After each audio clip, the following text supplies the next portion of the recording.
చిన్న చిన్న ఫంక్షన్స్కి ఈజీగా చేసుకునే స్వీట్ రెసిపీ బ్రెడ్ హల్వా ఎలా తయారు చేసుకోవాలో చూపించబోతున్నాను. దీనికైతే మిల్క్ బ్రెడ్ తీసుకోవాలి. 250 గ్రాములు తీసుకున్నాను మిల్క్ బ్రెడ్. ఇది ఎడ్జెస్తో సహా కట్ చేసుకున్నాను. ఇష్టం లేని వాళ్ళు ఎడ్జెస్ కూడా కట్ చేసుకోవచ్చు. తర్వాత వెడల్పాటి గిన్నె తీసుకొని ఇందులో నెయ్యి వేసుకొని చిన్నగా కట్ చేసుకున్న డ్రై ఫ్రూట్స్ వేసుకొని వేయించుకోవాలి. రంగు మారేంత వరకు వేయించుకోవాలి. మరీ మాడిపోకూడదు. ఇట్లా రంగు మారాక తీసేయాలి.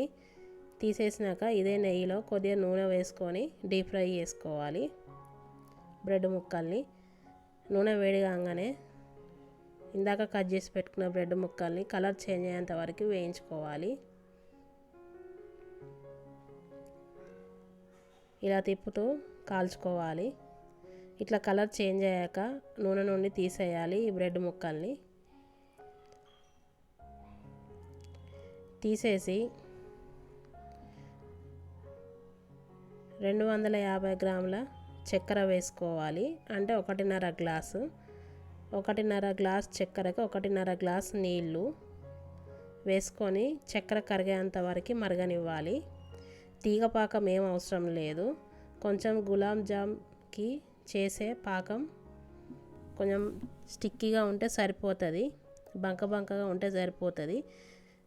ఇట్లా పాకం మసులుతూ ఉండగా దంచిన ఇలాచీ వేసుకోవాలి. వేసుకొని ఇందాక వేయించుకున్న బ్రెడ్ ముక్కల్ని ఇందులో వేసుకొని చిన్న మంట పైన ఒక 5 నిమిషాలు ఉడకనివ్వాలి.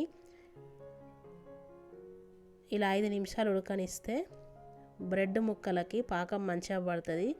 పాకాన్ని మొత్తం పీల్చుకుంటుంది బ్రెడ్ ముక్కలు. తర్వాత వేసిన డ్రై ఫ్రూట్స్ వేసి ఇట్లా కలుపుకొని ఒక 3 నిమిషాలు ఉడకనిస్తే ఇట్లా దగ్గర పడుతుంది. అంతే, ఎంతో సింపుల్గా ఈజీగా బ్రెడ్ హల్వా తయారైపోయింది. చాలా టేస్టీగా ఉంటుంది.